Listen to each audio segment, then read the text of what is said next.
त्वं यतो हि मे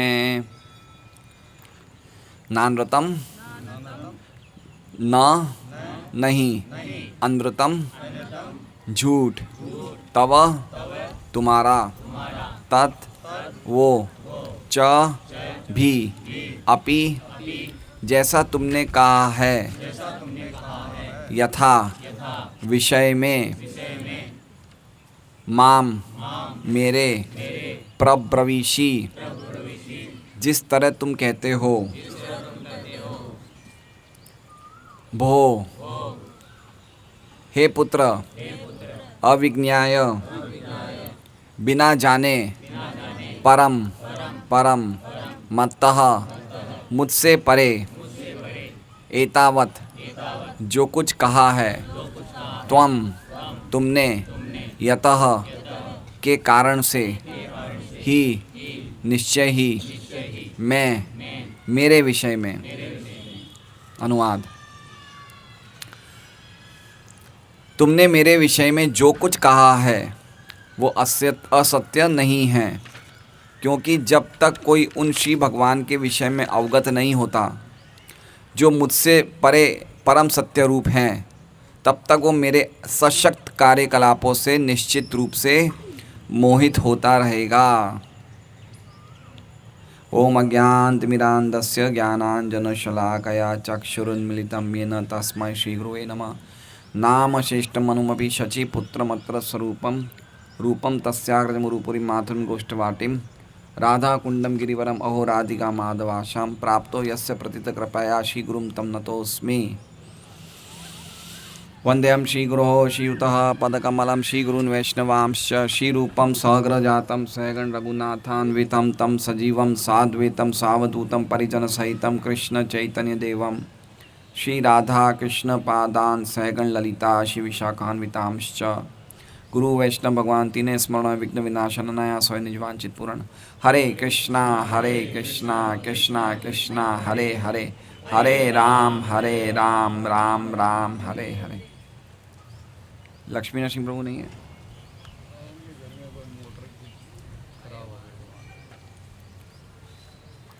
सभी भक्तों का स्वागत है भागवतम कक्षा में, और हमें बड़ा अच्छा लग रहा है यहाँ खुले आकाश में। हैं आवाज़ हवा। तो आज का श्लोक ब्रह्मा जी के द्वारा बोला जा रहा है नारद जी को, और ब्रह्मा जी अब नारद जी के जितने भी संदेह हैं, नारद जी ने टोटल 11 प्रश्न पूछे थे। कितने प्रश्न पूछे? 11 प्रश्न पूछे। 6 प्रश्न सृष्टि के बारे में और 5 प्रश्न खुद ब्रह्मा जी के बारे में पूछे। ये बेटा इसको कुर्सी, ये तो कुर्सी के ये इतनी बड़ी थोड़ी कुर्सी, अभी कुर्सी को हासिल कर दिया इसने। बेटा 50 साल की होने के बाद कुर्सी पे बैठना, अभी से बैठेगी।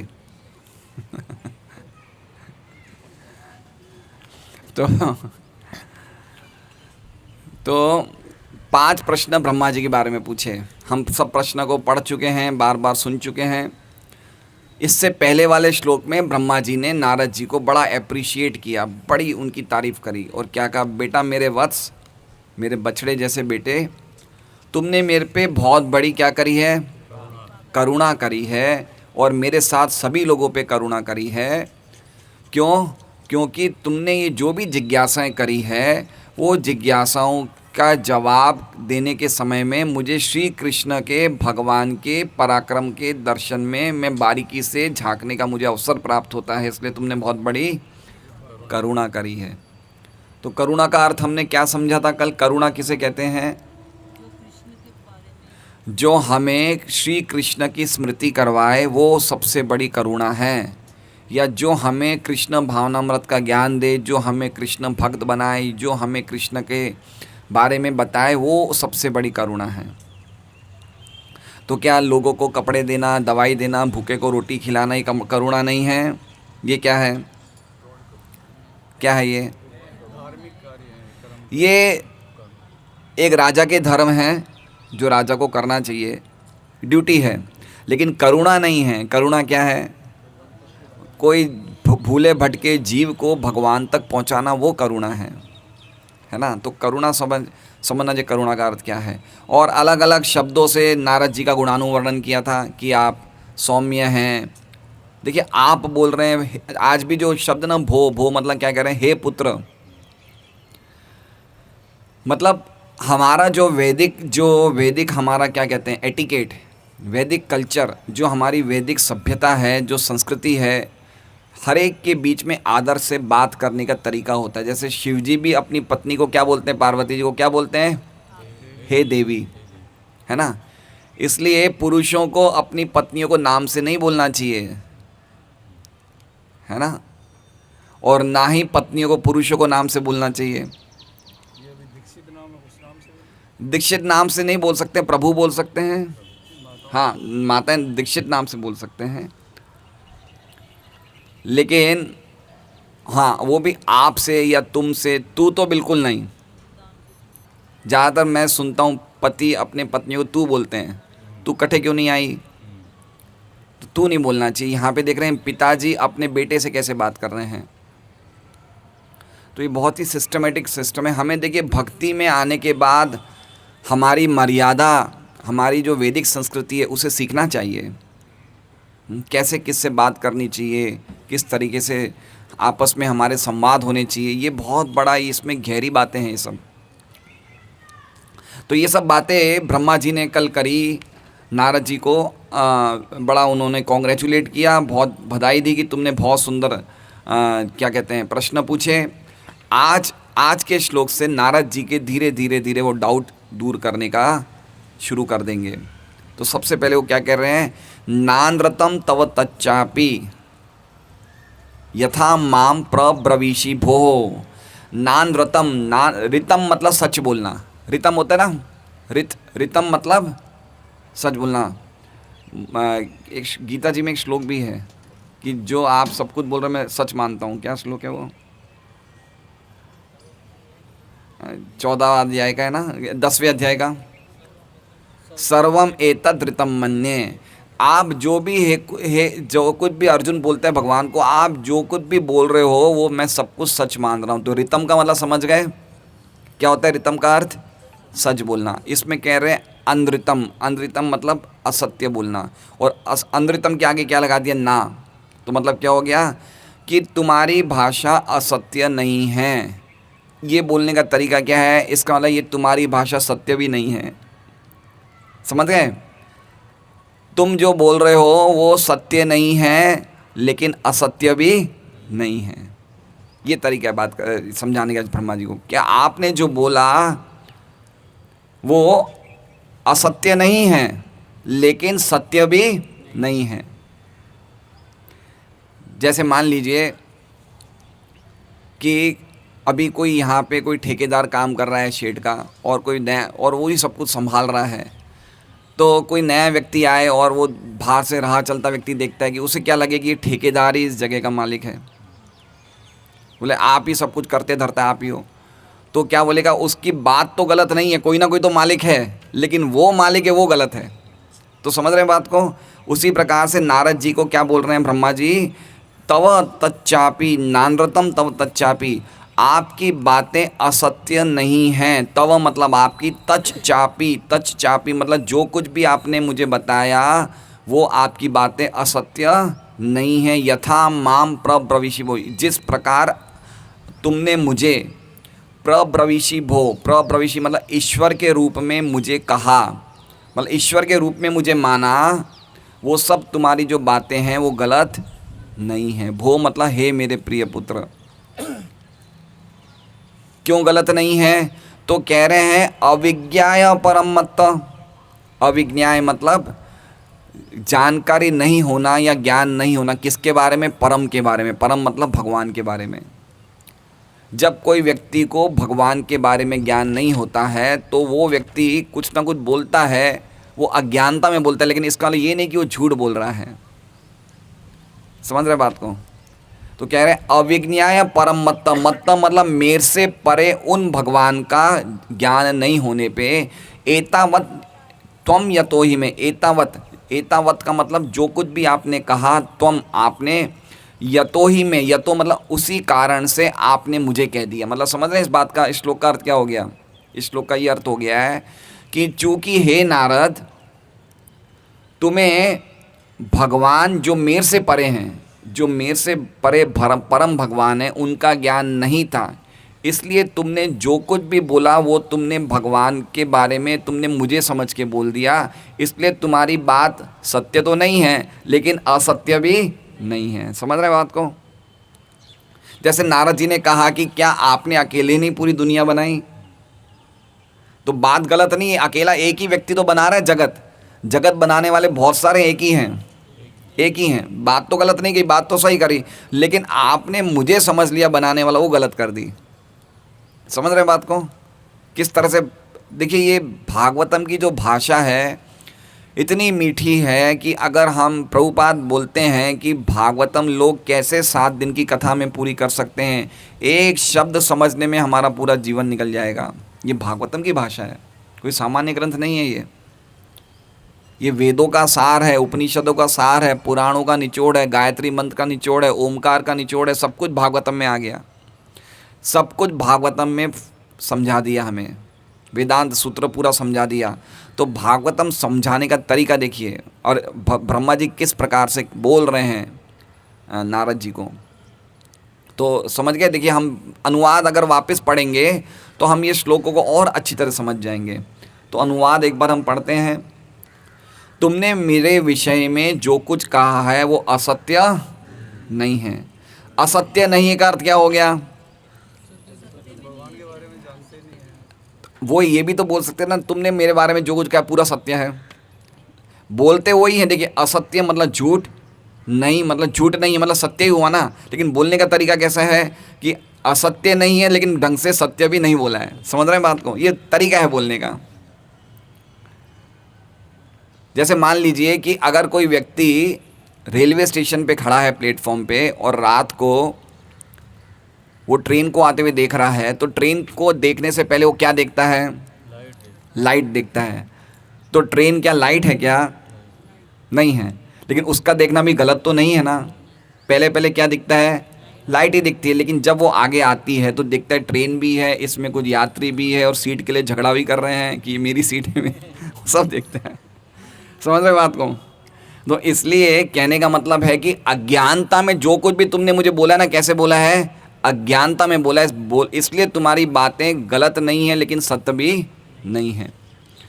जैसे समझ रहे बात को? अभी हम में से कितने भक्त थे जो कृष्ण भावनामृत में आने से पहले कोई ना कोई दूसरी उपासना करते थे?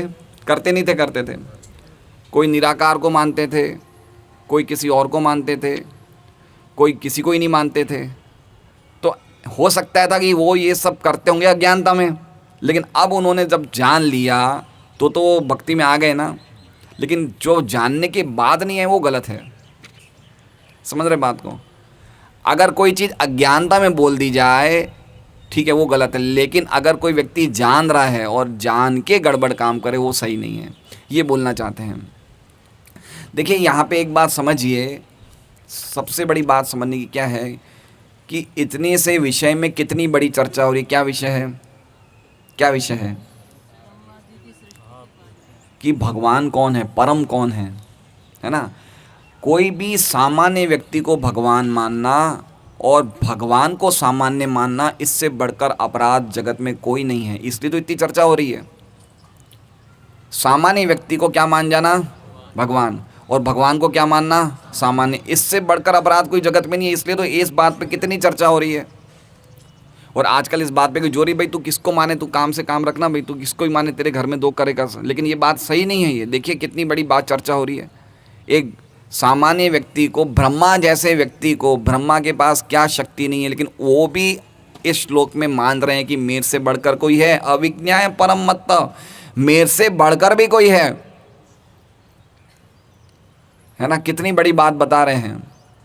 तो हमें समझना चाहिए कितना ज़रूरी ये ज्ञान लोगों को देना कि कृष्ण परम सत्य है। खाली अगर कोई व्यक्ति ये समझ जाए श्री कृष्ण परम सत्य है, परम परमेश्वर है, तो मुक्त हो गया। खाली इतना समझने से। समझ रहे हैं बात को? जो खाली इतना समझ जाए कि श्री कृष्ण परम सत्य है, उनसे बढ़कर कोई नहीं है, ना उनके समान कोई है, खाली इतना जानने से मुक्त हो जाता है। वासुदेव सर्वमिति सब महात्मा। तो ये बात समझना कितना बड़ी बात है। तो ये बात ब्रह्मा जी क्लियर कर रहे हैं, पहले श्लोक में ये क्लियर कर रहे हैं कि तुमने मेरी अज्ञान, मेरे बारे में जानकारी, मुझे ये सब ईश्वर के रूप में मुझे तुम प्रब्रवीषी का अर्थ समझ रहे हैं? ईश्वर के रूप में तुम मेरे से बातें कर रहे हो, तुम मुझे ईश्वर समझ रहे हो। क्यों? अविज्ञाय परम मत, तुम्हें जानकारी नहीं है। अविज्ञाय मतलब जानकारी नहीं है। परम मतलब, परम का अर्थ क्या है? उन भगवान की जानकारी नहीं है। मत मतलब जो मेरे से परे हैं। मत मतलब समझ रहे हैं? जो मेरे से परे, उनकी जानकारी तुम्हें नहीं है, इसलिए तुम जो कुछ भी बोले ना, तुमने उसी कारण से सब कुछ मुझे बोलते हैं। एतावत त्वम, एतावत मतलब जो कुछ, त्वम मतलब तुमने, यतो ही मैं, उस कारण से तुमने ये सब चीज़ें किसको बोल दी? मुझे बोल दी, क्योंकि तुम भगवान को नहीं जानते। ठीक है। प्रभु श्रीधर स्वामी की हम टीका पढ़ते हैं।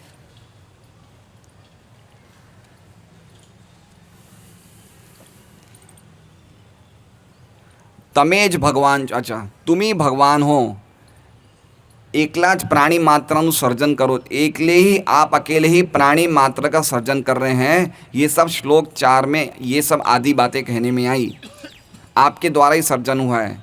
ये सब बातें आप जो कह रहे हो वो सत्य है, लेकिन आपने मुझे ईश्वर के रूप में माना, ये कथन बिल्कुल गलत तो नहीं है। मतलब समझ रहे हैं? गलत तो है लेकिन बिल्कुल गलत नहीं है। तो बात कहने का तरीका ब्रह्मा जी का देखिए, क्यों कैसा, क्यों? क्योंकि आपने मेरे सामर्थ्य, इतने सामर्थ्य का भाव, एतावत, इतना सामर्थ्य मेरे से श्रेष्ठ परमेश्वर के पास है, उसकी जानकारी आपको नहीं थी, इसलिए आप मुझे संबोधन कर रहे हैं। ये आपने भ्रांति के कारण किया। कैसे किया? आपने मेरी बराबरी किससे करी? भगवान की बराबरी, आपने भगवान के बराबर मुझे खड़ा कर दिया। ये आपने कैसे किया?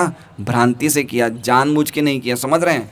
एक श्लोक है वैष्णव तंत्र का, यस्तु नारायणम देवतम ब्रह्म रुद्रादि देवता समत्वेन व विक्षेत स पाषण्डी भवे ध्रुवम, कि जो भगवान नारायण, जो ब्रह्मा और शिव को नारायण के समान समझता है, वो क्या है? वो पाषण्डी है। वो तो ब्रह्मा जी क्लियर कर रहे हैं अपनी पोजीशन, पहले श्लोक में ही क्लियर कर रहे हैं कि मैं वो नहीं हूँ जो तुम समझ रहे हो। विश्वनाथ चक्रवर्ती ठाकुर की हम टीका पढ़ते हैं।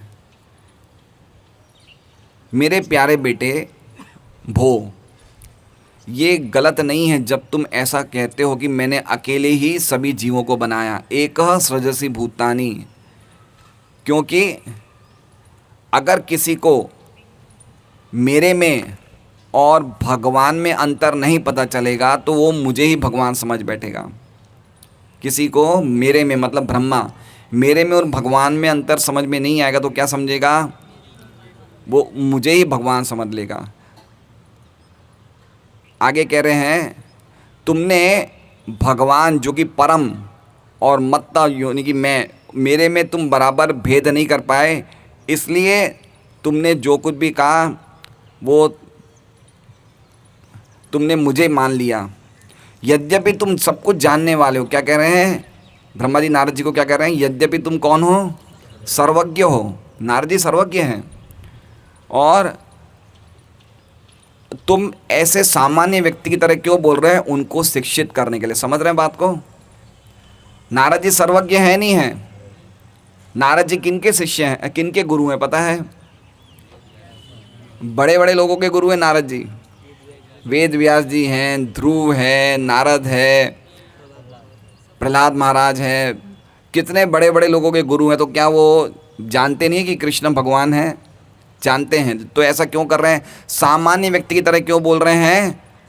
सामान्य व्यक्ति को शिक्षित करने के लिए। समझ रहे हैं? हम टीका में पढ़ेंगे प्रभुपाद जी इसके बारे में क्या बोलते हैं। इसका मतलब ये समझना चाहिए कि नारद ये इसलिए नहीं बोल रहे क्योंकि उन्हें नहीं पता ब्रह्मा जी और भगवान में अंतर।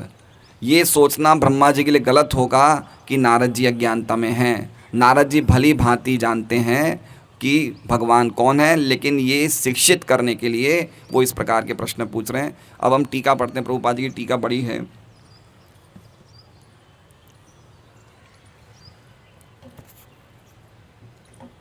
तात्पर्य, कूपमंडूक तर्क ये बताता है कि कुएं की चार दीवारी तथा वातावरण के भीतर रहने वाला मेंढक विशाल सागर की लंबाई चौड़ाई का अनुमान नहीं लगा सकता।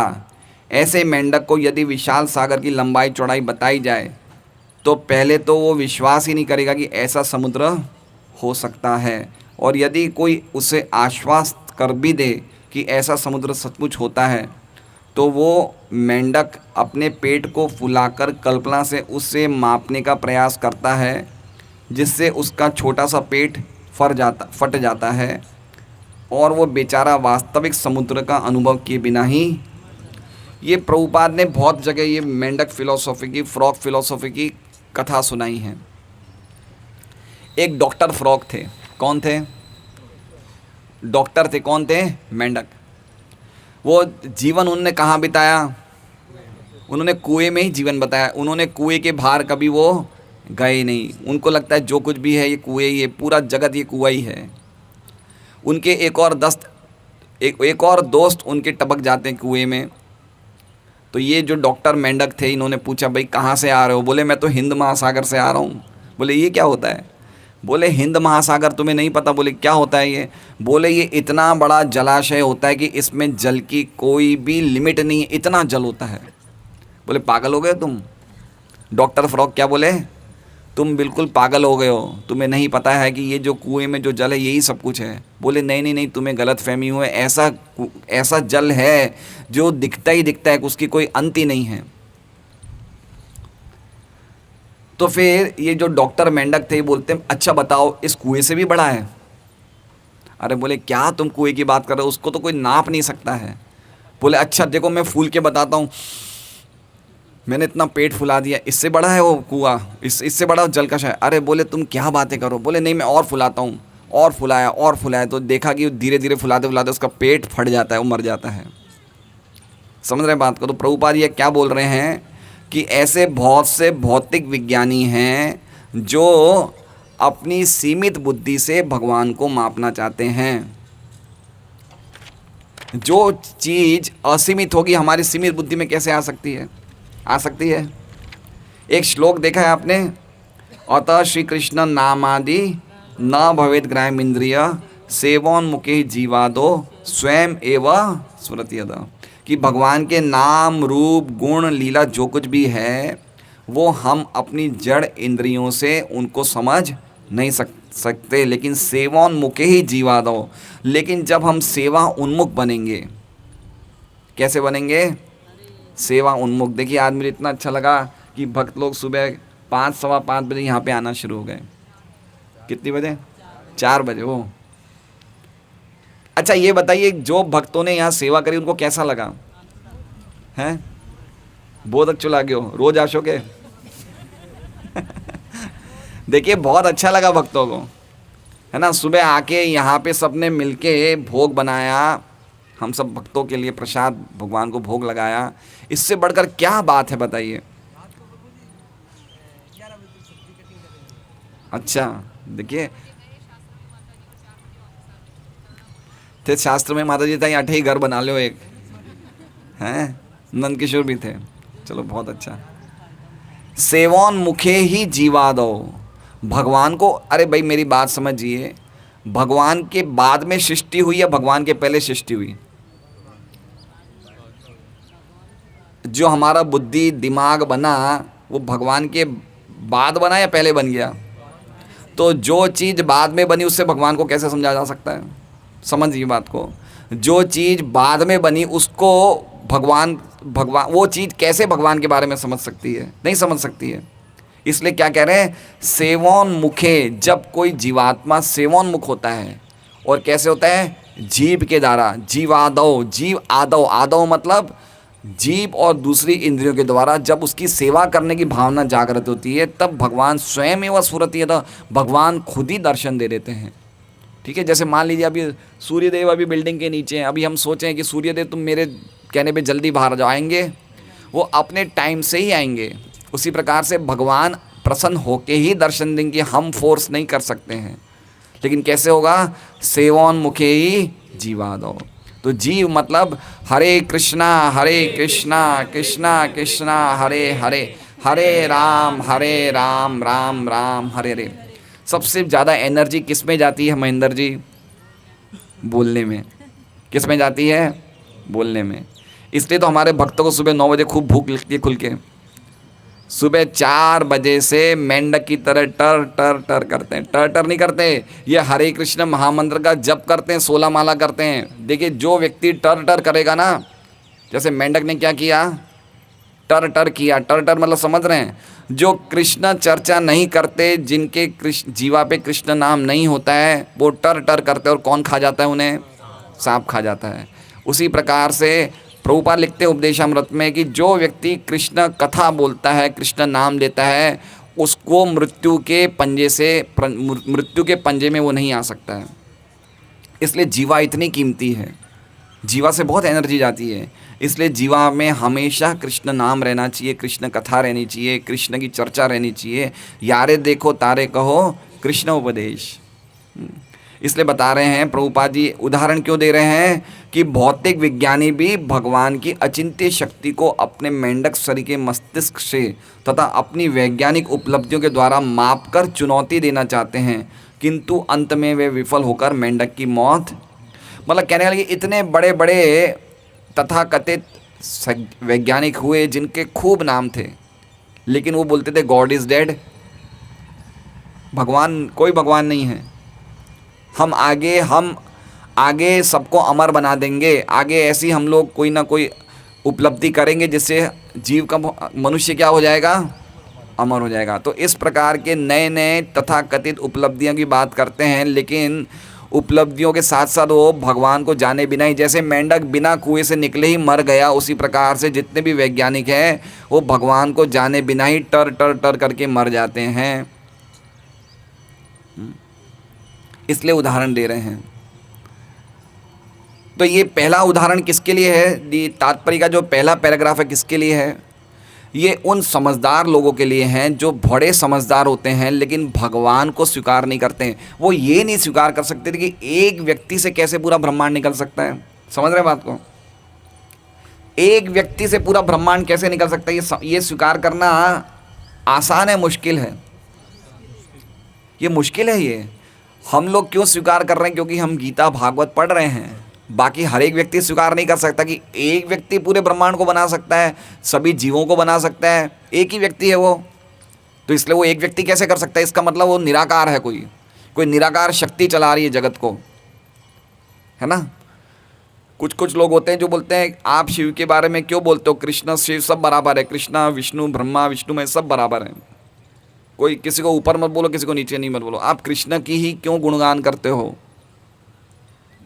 शिव जी का गुणगान क्यों नहीं करते हो? इसका ये समझते हैं कि सब बराबर है। तो इनके ऊपर कौन है? इनके ऊपर निराकार ब्रह्म है जो इनको चला रहा है। लेकिन ऐसा नहीं है, है ना। एक व्यक्ति चला रहा है सबको।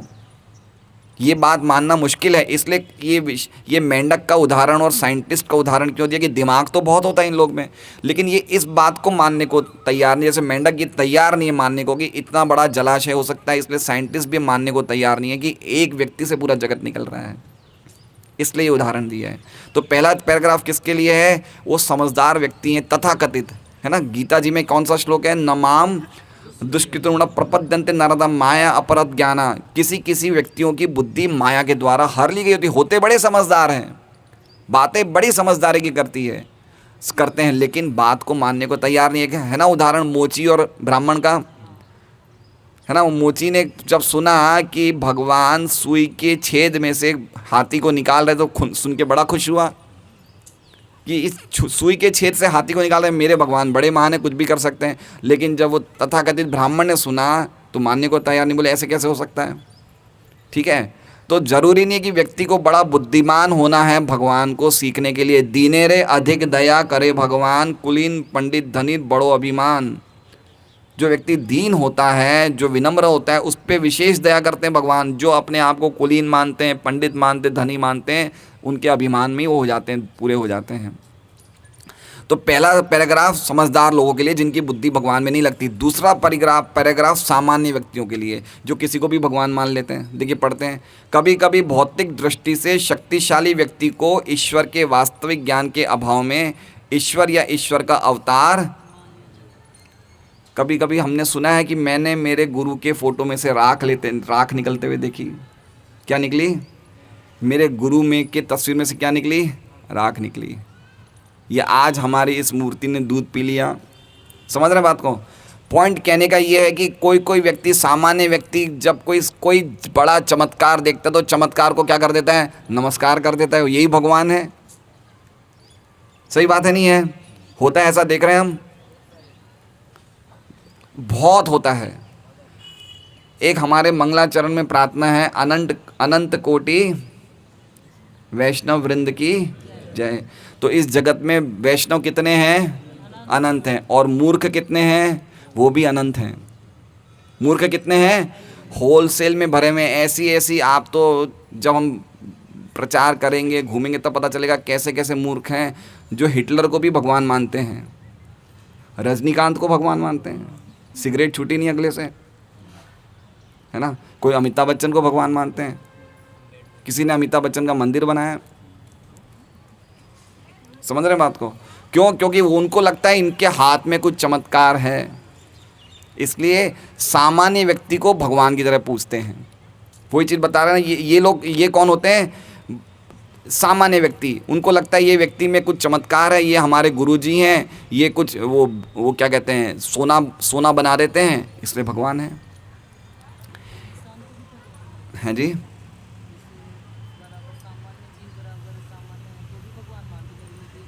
हाँ, सामान्य जीव को ही भगवान मान रहे हैं। आगे कह रहे, कभी कभी भौतिक दृष्टि से शक्तिशाली व्यक्ति को ईश्वर के वास्तविक ज्ञान के अभाव में ईश्वर का अवतार मान लिया जाता है। ऐसे भौतिक मूल्यांकन को धीरे धीरे बढ़ाकर ब्रह्मा की सर्वोत्तम सीमा तक पहुंचा जा सकता है, जो इस ब्रह्मांड के सर्वोच्च जीव हैं। तो कह रहे हैं कि कोई व्यक्ति ब्रह्मा तक ही क्यों नहीं पहुंच जाए कि ब्रह्मा ही भगवान है, लेकिन वो भी सही नहीं है, क्योंकि ब्रह्मा भी भगवान नहीं। अब ब्रह्मा जी की थोड़ी महिमा बता रहे हैं। ब्रह्मांड के सर्वोच्च जीव हैं और जिनकी आयु भौतिक वैज्ञानिकों के लिए अकल्पनीय है। कितनी है उनकी आयु? अकल्पनीय है। जैसा कि गीता नामक सर्वाधिक प्रामाणिक ग्रंथ 8.17 से विदित होता है, ब्रह्मा का एक दिन और रात मिलकर हमारे ग्रह के लाखों वर्षों के तुल्य होते हैं। कौन सा श्लोक है वो? सहस्र युग पर्यंतम अहर यद ब्रह्मणो विदुहु रात्रिम युग सहस्रांताम त्यो रात्र विदो जना, है ना। लाखों करोड़ों साल ब्रह्मा जी का एक दिन है। इस दीर्घ आयु पर कूप मंडूक भले ही विश्वास न करे, किंतु जिन व्यक्तियों को श्रीमद् भगवद गीता में वर्णित सत्यों की अनुभूति है, वे ऐसे महापुरुष के अस्तित्व को स्वीकार करते हैं जो पूर्ण ब्रह्मांड की विविधता का सृजन करते हैं। शास्त्रों से ये भी प्रकट होता है कि इस ब्रह्मांड के ब्रह्मा इस ब्रह्मांड से परे अनेक अन्यान्य ब्रह्मांडों के ब्रह्माओं से अपेक्षातया छोटे हैं, लेकिन इनमें से कोई भी श्री भगवान के समकक्ष। तो चैतन्य चैतामृत के मध्य लीला के 21वें अध्याय में ये बहुत सुंदर वर्णन है, बहुत सुंदर लीला है। देखिए, लीला पढ़ने से पहले तत्व पढ़ना समझना जरूरी है। क्या मतलब? पहले किसको समझो? तत्व को, फिर लीलाओं में प्रवेश करो। समझ रहे बात को? अगर हम तत्व नहीं समझेंगे तो लीलाओं को मिसअंडरस्टैंड कर सकते हैं। जैसे कोई व्यक्ति बोले, कोई व्यक्ति को तत्व की बात नहीं पता है और बोले कृष्ण की 16,108 रानी थी तो मैं 16 पत्नी को क्यों नहीं रख सकता हूँ? मैं तो खाली 16 ही रखा हूँ, कृष्ण ने 16,108 रखी थी। तो कृष्ण तत्व को नहीं जानते हैं, भगवान की महिमा को नहीं समझते हैं, तो वो इस प्रकार से लीलाओं को गलत समझ सकते हैं। तो ये जो लीला है ब्रह्मा जी की चैतन्य चैतन्य, बहुत ही सुंदर लीला है, पढ़ने लायक है ना।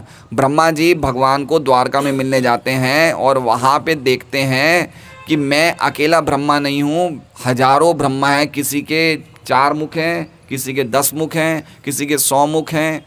4 मुख खाली इनके ही थे, बाकी किसी के 10 थे, किसी के 100 थे, किसी के 1,000 मुख थे, किसी के 1,00,000 मुख थे, किसी के 1 करोड़ मुख थे। इसलिए प्रभुपाद इसमें लिख रहे हैं कि ये वाले जो ब्रह्मा हमारे जो ब्रह्मांड के हैं, ये सबसे छोटे ब्रह्मा हैं। क्यों? क्योंकि इस ब्रह्मांड का साइज़ क्या सबसे छोटा है? इस ब्रह्मांड का साइज़ कैसा है? सबसे छोटा। और हम लोग कौन हैं? इस ब्रह्मांड के कूप मंडूक हैं, हम मेंढक हैं। हमें लगता है यही साईं राम, साईं श्याम, साईं भगवान, है ना। हम एक फ़कीर को भगवान मान रहे हैं क्योंकि हम कभी इस मंडूक से बाहर, कूप से बाहर गए नहीं। सही बात है। उन्होंने कोई चमत्कार कर दिए, जब से मैंने उनकी पूजा करी मेरा धंधा लग गया, नौकरी लग गई, यही भगवान है। मैं सुनता था कि जब हम लोग यहाँ पे फैक्ट्रियों में, डाइंग हाउस, प्रिंटिंग हाउस में जब हम लोग जाते ना माल छपाने, तो कोई नया प्रिंटिंग मास्टर, डाइंग मास्टर नौकरी में लगता है तो पहले, सबसे पहले कहाँ जाता है? सीढ़ी जाता है। सीढ़ी में मत्था टेक के आता है। समझ रहे बात को? तो एक फ़कीर को भगवान मानना, ये कितना बड़ा मूर्खता है। क्योंकि उनको आइडिया नहीं है भगवान कौन है। तो ये बात समझाने के लिए प्रभुपाद कह रहे हैं कि ब्रह्मा जैसा व्यक्ति जिसके करोड़ों करोड़ों सिर हो, वो भी ब्रह्मा भगवान के समकक्ष नहीं है। ब्रह्मा ही नहीं, शिव भी नहीं है। देखिए वो जो लीला है, जो ये चैतन्य चैतन्य में, उसमें हजारों शिव जी भी आ जाते हैं, हजारों इंद्र भी आ जाते हैं, हजारों ब्रह्मा भी आ जाते हैं, लेकिन बताया गया है कि सबको मिलके भी एक कृष्ण के समकक्ष नहीं है कोई भी। ये बात समझना। ये बात कब समझाएंगे? जब हम भागवत पढ़ेंगे, जब हम गीता पढ़ेंगे, तो ही समझ सकते हैं। जब तक हमें नॉलेज नहीं होगी कैसे भगवान इस जगत को चला रहे हैं, तब तक हम नहीं समझ सकते हैं। ये पूरा साइंस दिया गया है। अब तो इसमें ये दूसरे पैराग्राफ में क्या बताया गया? सामान्य व्यक्ति की एक बुद्धि क्या होती है कि किसी को भी शक्तिशाली व्यक्ति को क्या मान जाता है? भगवान मान जाता है। पहले हमने क्या देखा? समझदार है, बुद्धि है, लेकिन मानने को तैयार नहीं है। और दूसरे पैराग्राफ में सामान्य व्यक्ति किसी को भी भगवान मान लेता है। अब तीसरा पैराग्राफ में बताया है कि कुछ लोग मुक्त आत्मा हैं, वो भी भगवान को नहीं मान समझते। बहुत सुंदर है ये तीसरा पैराग्राफ, समझिए। श्री नारद मुनि मुक्तात्माओं में से एक है, और मुक्ति मिलने के पश्चात ही वे नारद जी कहलाए। मुक्ति मिलने के बाद क्या कहलाए वो? उसके पहले क्या थे? दासी पुत्र थे, है ना। ये पूरी कथा है भागवतम के प्रथम स्कंद में। अन्यथा इसके पूर्व वो केवल एक दासी पुत्र थे। यहाँ प्रश्न पूछा जा सकता है कि श्री नारद मुनि को परमेश्वर का ज्ञान क्यों नहीं था, और उन्होंने ब्रह्मा को परमेश्वर क्यों मान लिया था, जबकि वास्तविकता ऐसी न थी। मुक्तात्मा कभी भी ऐसे भ्रामक विचार से मोहित नहीं होता। तो फिर नारद मुनि एक सामान्य अल्पज्ञ व्यक्ति की तरह इस प्रकार के प्रश्न क्यों पूछ रहे थे? समझ रहे हैं? दो प्रकार के लोग होते हैं, एक होते हैं मुक्त आत्मा और एक होते हैं बद्ध आत्मा। तो मुक्त आत्मा में कोई दोष नहीं होते, हमारे में दोष हैं। कौन से दोष हैं हमारे में? हम धोखा खाते हैं, हम गलती करते हैं, हम चीटिंग करते हैं, और हमारी इंद्रियां अपूर्ण हैं। ठीक है। लेकिन मुक्तात्मा में 4 दोष नहीं होते हैं। समझ रहे हैं बात को? हम लोग से गलती होती नहीं होती है। मैं अभी कल सुबह मैं कुछ सामान लेके आने वाला था और ऐसे ही निकल गया, भूल गया, है ना। ये सब दोष होते हैं हमारे में, भूल जाते हैं, गलती करते हैं। तो ये सब तो मुक्तात्मा में दोष नहीं होते। तो नारद कौन है? मुक्तात्मा है, नारायण को देने वाले हैं। उन्होंने कैसे गलती कर दी? उन्होंने कैसे गलती कर दी? तो उसका जवाब कह रहे हैं सामान्य जीव को शिक्षित करने के लिए। सही जवाब है। प्रभुपाद जी आगे क्या कह रहे हैं?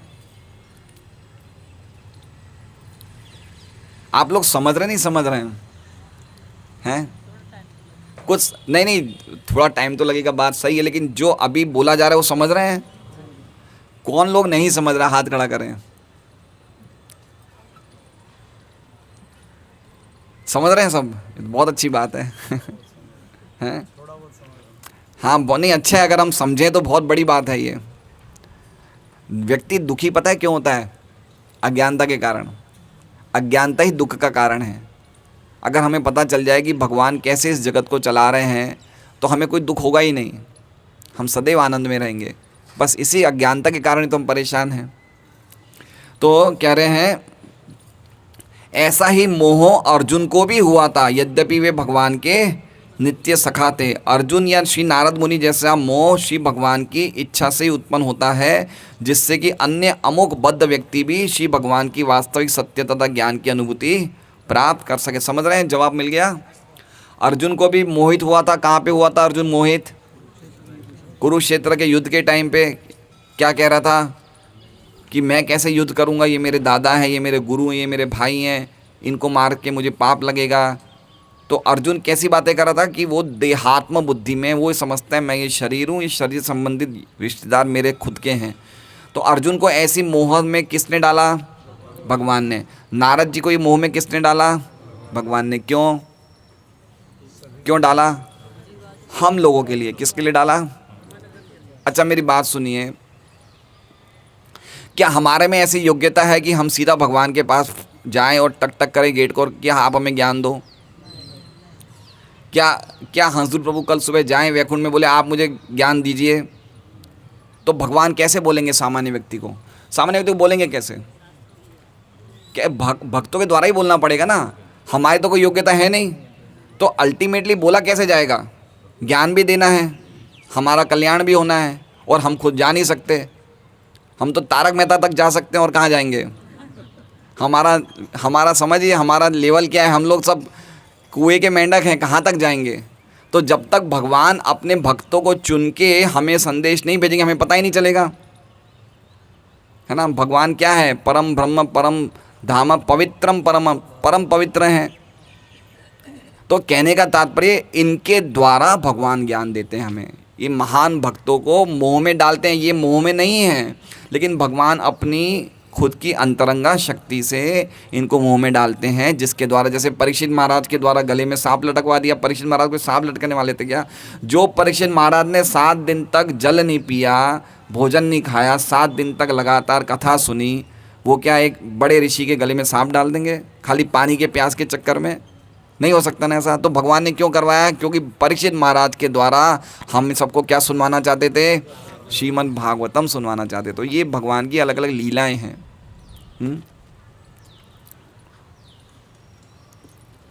श्री नारद मुनि के मन में ब्रह्मा के सर्वशक्तिमान होने का जो संदेह उठा, वो कूप मंडूकों के लिए अच्छा पाठ है। कूप मतलब कुआं, मंडूक मतलब मेंढक, कि वे भगवान की गलत पहचान करके मोहित ना हो जाए। एक बात समझ लीजिए, ये बात मेरी बात पे विश्वास नहीं है तो आप जिन जिन सोसाइटी में कौन कौन से बिल्डिंग में रहते हैं, उस बिल्डिंग के 25 फ्लैट वालों का आप सैंपल ले लें। क्या ले लें? सर्वे होता है ना, सर्वे ले लें। देखिए उनके घर में किसकी उपासना हो रही है, उससे पता चल जाएगा कि क्या सही है। श्री कृष्ण को परम सत्य मानने वाले कितने लोग हैं? कितने लोग हैं? कौन सा 7.3 कौन सा श्लोक है? मनुष्याणाम सहस्रेषु ना। कोई हजारों में से कोई एक व्यक्ति जो होता है वो भवसागर से निकलने का प्रयास करता है, और उन हजारों में कोई मुझे तत्व से कोई एक आध ही जान पाता है। तो आप समझ रहे हैं बात को? ये ज्ञान का प्रसार करना लोग क्यों परेशान है? खाली इतना नहीं जानते कि श्री कृष्ण परम सत्य है। परेशानी यही है, और कोई परेशानी नहीं है। तो बात सही है, कोई नहीं जानता है। आप चले जाइए, कोई किसको मान रहा है, कोई वो घोड़े वाले बाबा जी का क्या नाम है, रामदेव जी है, तो कोई किसी को मान रहा है, और कोई साईं को मान रहा है, कोई श्याम बाबा को परम सत्य मान रहा है ना। जो मान रहे हैं वो तो सही मान रहे हैं, भगवान तो कोई है, लेकिन गलत व्यक्ति को मान रहे वो गलत है। जैसे बोल रहे हैं नानरतम, तुम समझ रहे हो भगवान कोई है, वो तो सही बात है, लेकिन तुमने मुझे भगवान समझ लिया, गड़बड़ है। इसलिए बोल रहे तुम्हारी बातें पूरी तरह से सत्य नहीं है, लेकिन असत्य भी नहीं है। लेकिन एटलीस्ट अगर हमें ज्ञान मिले प्रॉपर वे से, तो हमें स्वीकार करना चाहिए ना। आज हमारे कितने भक्त जो कुछ भी करते थे, लेकिन आज क्या कर रहे हैं? श्री कृष्ण को परम सत्य स्वीकार कर रहे हैं, नहीं कर रहे हैं? तो बड़ी बात है नहीं है ये।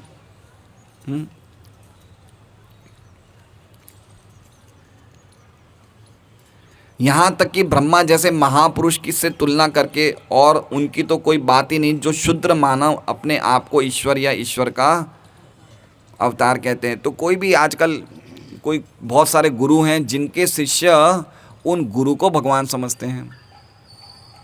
देखिए बात क्या है, प्रॉपर ज्ञान नहीं बट रहा है। रामेश्वर का अर्थ क्या है?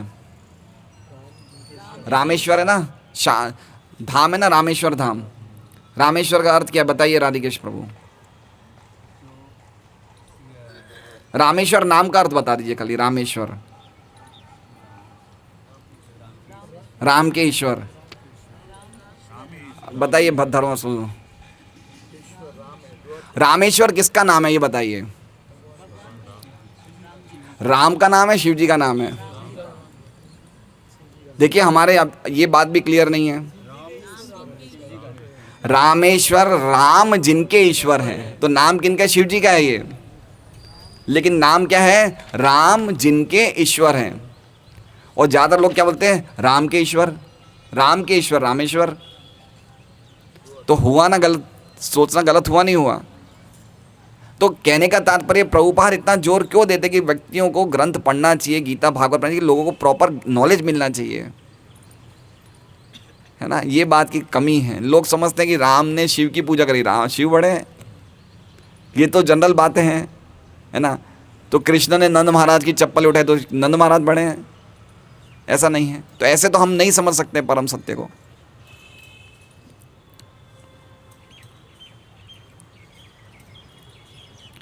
परमेश्वर सदैव सर्वश्रेष्ठ रहते हैं, और जैसा कि हमने अपने तात्पर्य में कई बार प्रतिपादित किया है, कोई भी जीव यहाँ तक कि ब्रह्मा के स्तर तक भी स्वयं को श्री भगवान होने का दावा, देखिए कोई व्यक्ति कुल देवता की पूजा करे, कोई व्यक्ति कोई देवता की पूजा करे, जो कर रहे हैं, लेकिन उनको भगवान मानना वो गलत है।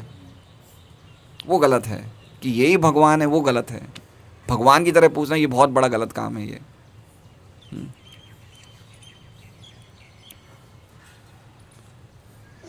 जब लोग किसी महापुरुष की मृत्यु के पश्चात वीर पूजा के रूप में उसको ईश्वर की तरह पूजने लगे, तो इससे किसी को दिग्भ्रमित नहीं होना चाहिए। समझ रहे हैं क्या लिखना चाहते हैं? महापुरुष की मृत्यु के बाद वीर पूजा, वीर पूजा को कहा जाता है हीरो वर्शिप। क्या कहा जाता है? जैसे कहा जाता है कि कोई, जैसे मान लीजिए काफ़ी लोग ऐसा बोलते हैं, कृष्ण के जाने के बाद लोगों ने उसको भगवान माना।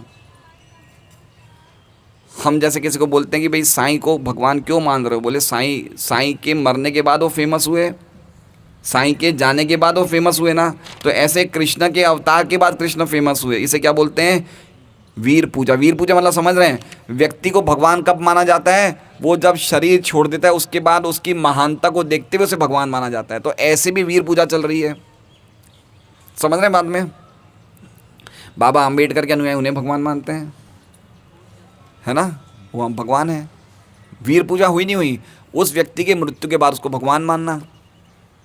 जैसे कोई कोई देवियां हैं वो सती हो जाती है, तो उनको सती, उनको ही भगवान के पहले उनकी इतनी पूजा नहीं होती थी। कब पूजा होना चालू हुई? उनकी मृत्यु के बाद वो फेमस हो जाते हैं, उनकी डेथ के बाद वो फेमस हो जाते हैं। तो कुछ लोग ऐसे बोलते हैं कि आप साईं के बारे में क्यों बोल रहे हो? आपके कृष्ण भी तो डेथ के बाद ही फेमस हुए। पहले लोगों से कृष्ण को इतना थोड़ी पूछते थे, कृष्ण के अभी फॉलोअर क्यों बन रहे हैं? मृत्यु के बाद फेमस हुए। तो ये सब इसलिए प्रभुपाद के, देखिए बहुत अच्छा कह रहे हैं, ऐसी बातों से दिग्भ्रमित नहीं होना चाहिए, पर्टिकुलरली भक्तों को। बहुत सुंदर बात बता रहे हैं। इसे बोलते हैं वीर पूजा। उस व्यक्ति की पूजा उसके मरने के बाद उसे भगवान की तरह पूजा जाता है। अयोध्या के राजा श्री रामचंद्र जैसे अनेक राजा हुए हैं, किंतु प्रामाणिक शास्त्रों में कहीं भी ऐसे राजाओं का उल्लेख ईश्वर के रूप में, समझ रहे हैं बात को? भगवान राम ने जो राज्य किया, क्या युधिष्ठिर ने नहीं किया? क्या युधिष्ठिर का आपने पढ़ा ना? कितने महान राजा थे। उनके राज्य में गायों के जो थन थे उनमें से दूध से घास को सिंचित किया जाता था। इतने महान राजा थे। युधिष्ठिर हो गए, परीक्षित हो गए, प्रहलाद हो गए, अम्बरीश हो गए। इन्होंने जो राज्यपाट संभाला ये राम से कम नहीं था, लेकिन इनको तो भगवान नहीं कहा गया ना। इनको तो शास्त्र के अनुसार भगवान नहीं कहा गया, शास्त्र में इनका कहीं उल्लेख नहीं है भगवान की तरह। तो ये बता रहे हैं कि अगर कोई व्यक्ति बहुत अच्छा राजा है, इसका मतलब ये नहीं कि वो राम हो गया। युधिष्ठिर के टाइम भी राम राज्य बोला जाता था कि इतना अच्छा राज्य चला रहे हैं भगवान राम के राज्य की तरह, लेकिन इसका मतलब ये नहीं कि युधिष्ठिर राम हो गए। किंतु प्रामाणिक शास्त्रों में कहीं भी ऐसे राजाओं का उल्लेख ईश्वर के रूप में नहीं हुआ है। भगवान श्री राम होने के लिए आवश्यक योग्यता एक अच्छा राजा होना नहीं है कि कोई अच्छा राजा हो जाए तो राम हो जाए, ऐसा नहीं है। अपितु श्री भगवान होने के लिए भगवान श्री कृष्ण जैसा महान पुरुष होना आवश्यक है। मतलब भगवान के भगवत जो कृष्ण के गुण हैं वो होने चाहिए व्यक्ति में। किसी में है क्या? कोई व्यक्ति अपने आप को भगवान मानता है, वो बोले भी गिरिराज पर्वत उठा लो, उठा लो, हैं, विराट रूप दिखा दो, अपना विश्व रूप दिखा दो। अर्जुन ने क्यों पूछा भगवान से कि आप अपना विराट रूप दिखाओ? तो प्रभुपाद लिखते हैं टीका में कि आने वाले समय में कलयुग में लोग समझेंगे कि ये अवतार है, तो बताइए अगर तुम अवतार बोलते हो तो अपना विराट रूप बताओ। विराट रूप समझ रहे ना? भगवान ने विराट रूप बताया ना, माँ यशोदा को अपने मुख में सब कुछ बता दिया, दुर्योधन को बताया, अर्जुन को बताया। तो कहने का मतलब ये है कि इसलिए कोई भी व्यक्ति को भगवान मानना बहुत बड़ा अपराध है, चाहे वो कितना ही शक्तिशाली क्यों ना हो, कितना ही हो, लेकिन वो भगवान को नहीं मान सकते उसे। यहाँ तक कि बताया है युधिष्ठिर महाराज, है ना, युधिष्ठिर ने, देखिए भगवान कह रहे तो झूठ बोल दे, युधिष्ठिर हिचकिचा रहे हैं, तो नैतिकता में युधिष्ठिर कम नहीं थे, लेकिन इसका मतलब वो भगवान हो गए क्या? नहीं, ये बात बता रहे हैं। लेकिन भगवान श्री राम होने के लिए आवश्यक अपितु भगवान होने के लिए भगवान कृष्ण जैसा महान पुरुष होना आवश्यक है। यदि हम कुरुक्षेत्र के युद्ध में भाग लेने वाले पात्रों के बारे में अध्ययन करें तो हम देखेंगे कि महाराज युधिष्ठिर भगवान श्री रामचंद्र से कम पवित्र राजा न थे, और पात्रों के अध्ययन के दृष्टिकोण से महाराज युधिष्ठिर श्री कृष्ण से अच्छे नैतिकता वाली थे।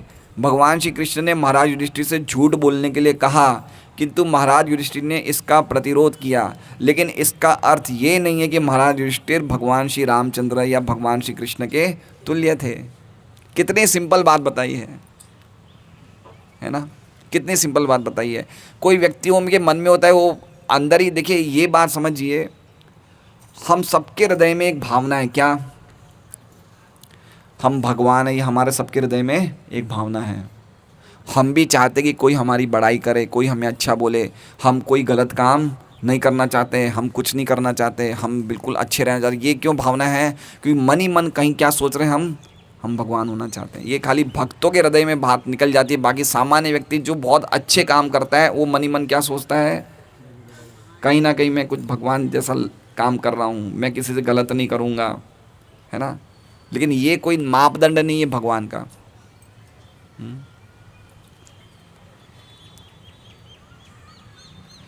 महापुरुषों ने महाराज युधिष्ठिर को पुण्यात्मा कहा है, किंतु भगवान के रूप में उन्होंने केवल श्री राम या श्री कृष्ण को ही स्वीकार किया है। कृष्ण कन्हैया लाल की जय। रघुपति राघव राजा राम पतित पावन सी। राम या कृष्ण, देखिए तीन अवतार बड़े फेमस है कलयुग में, राम, कृष्ण और चैतन्य महाप्रभु। ज़्यादातर हम देखते हैं कि ये तीन अवतार बहुत फेमस हैं, तो हमें समझना चाहिए, क्योंकि ये एक मनुष्य की तरह, मनुष्य जैसे रूप में आए थे, इसलिए बहुत फेमस हैं। बाकी अवतार आए, लेकिन वो सब मनुष्य के रूपों में नहीं है, लेकिन ये तीन बहुत फेमस हैं। अतएव श्री भगवान सभी परिस्थितियों से भिन्न सत्ता होते हैं, और उसके विषय में कोई अवतारवाद लागू नहीं होता। श्री भगवान सदैव भगवान रहते हैं, और सामान्य प्राणी कभी भी उनकी समता नहीं कर सकता है। पॉइंट समझ रहे हैं? ये पॉइंट पूरा किस पे कहा है? नान्द्रतम तव तच्चापि, तुम मुझे भगवान समझ रहे हो, ये बात पे पूरी बात बताई है, प्रभुपाद ने टीका लिखी है। श्रीमद् भागवतम की जय। देखिए इसका अध्याय का नाम क्या है? समस्त कारणों के, खाली इतना समझिए, समस्त कारणों के कारण है। कौन है? इतना समझना, समस्त कारणों के कारण जिनके ऊपर और कोई सत्ता नहीं है, ऐसे समझना चाहिए। हरे कृष्णा।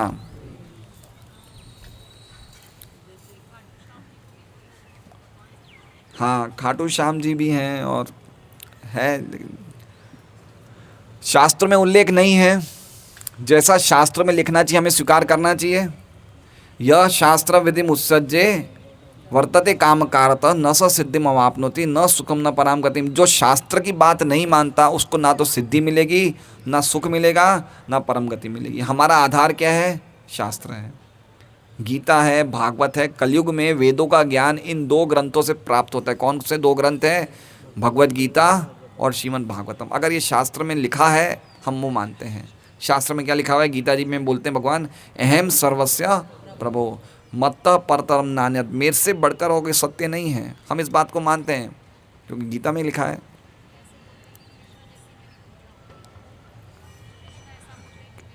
मान लो अगर वो ऐसा बोलते हैं कि कृष्ण कलयुग में कृष्ण की तरह ही मेरी पूजा होगी, इसका मतलब ये नहीं कि वो भगवान हो गए, इसका मतलब ये नहीं भगवान हो गए। देखिए गुरु की भी पूजा भगवान के तुल्य करनी चाहिए, इसका मतलब ये नहीं कि गुरु भगवान हो गए। भगवान का भगवान की जगह कोई दूसरा व्यक्ति नहीं ले सकता है, चाहे वो श्याम बाबा हो, चाहे खाटू श्याम जी हो, चाहे कोई भी हो, कोई भी नहीं ले सकता है। भगवान क्या कह रहे हैं गीता जी में 10वें अध्याय का आखिरी श्लोक क्या है हरसुन प्रभु?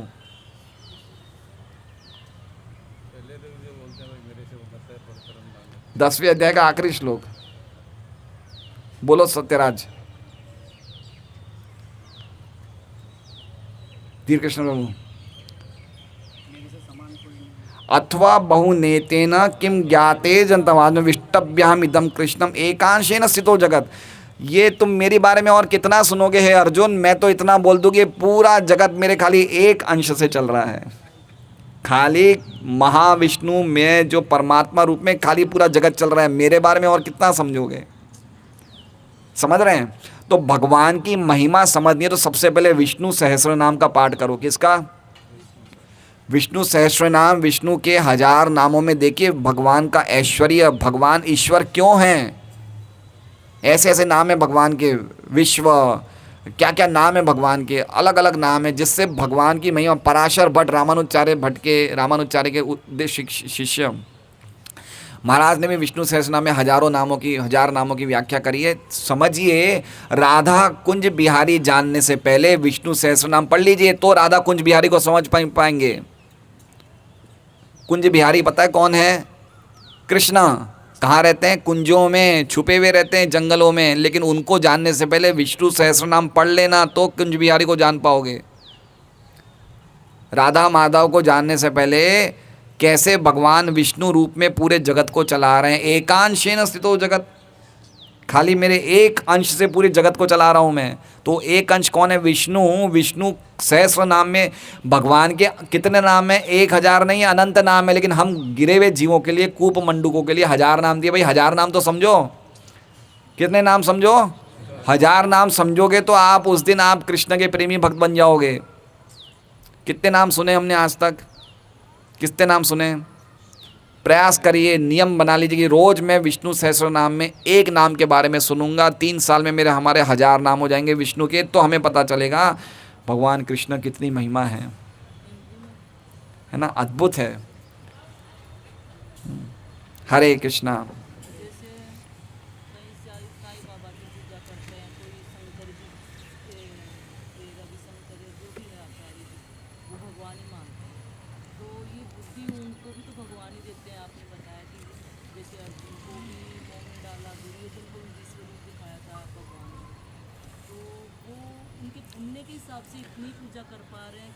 उनके पुण्य नहीं हैं, दुष्कृति हैं वो, दुष्कृति हैं वो। और उनको भगवान ने नहीं डालते, वो उनको माया शक्ति लगा देती है। भगवान की जो खुद की शक्ति है, अंतरंगा शक्ति, वो भक्तों के लिए है। लेकिन जो असुर हैं उनको कौन कंट्रोल कर रही है? माया शक्ति। तो ये लोग जो हैं ये सब माया शक्ति के अंडर में हैं। माया इनको नचा रही है इन्हें। हम अगर ऐसा बोलें कि श्री कृष्णा आज से मैं आपका हूँ, तो माया शक्ति परेशान नहीं करेगी हमें। लेकिन अगर हमें नहीं बोल रहे हैं, हम भगवान की भक्ति में नहीं लगे हैं, तो माया हमें नचाएगी। तो विष्णु सहस्त्र नाम के नाम बहुत सुंदर नाम है, हमें प्रयास करना चाहिए। रोज़ एक नाम है पढ़ें, है ना? ये एक नाम जो ब्रह्मा जी को दिया था वो भी विष्णु का नाम है। कौन सा नाम था वो? भूत भव्य भवत। भूत भव्य भवत। तो ये हो गया भूतकाल, वर्तमान काल और भविष्य काल। इन तीनों के स्वामी विष्णु हैं। इन तीनों कालों के स्वामी मतलब भगवान विष्णु परम सत्य भूत में भी थे, वर्तमान में भी हैं और भविष्य में भी, है ना? भगवान इटर्नली श्री भगवान हैं। ये जितने भी बाबा दादा अम्मा अम्मी आएंगे जाएंगे, एलो और गेलो, है ना? इनका मौसम होता है भाई, कोई 100 साल के लिए, कोई 50 साल के लिए आएंगे जाएंगे। उनका सीज़न, मंदी तेज़ी आएगी, कभी तेज़ी आएगी तो ऊपर चढ़ जाएंगे, मंदी आ जाएगी तो दुकान बंद हो जाएगी। लेकिन कृष्ण कौन है? वो इटर्नल भगवान है। उनको सत्या को कोई छेड़ नहीं सकता है। हरे कृष्णा। तो आज का प्रसाद, आज नए भक्त कितने आए हैं?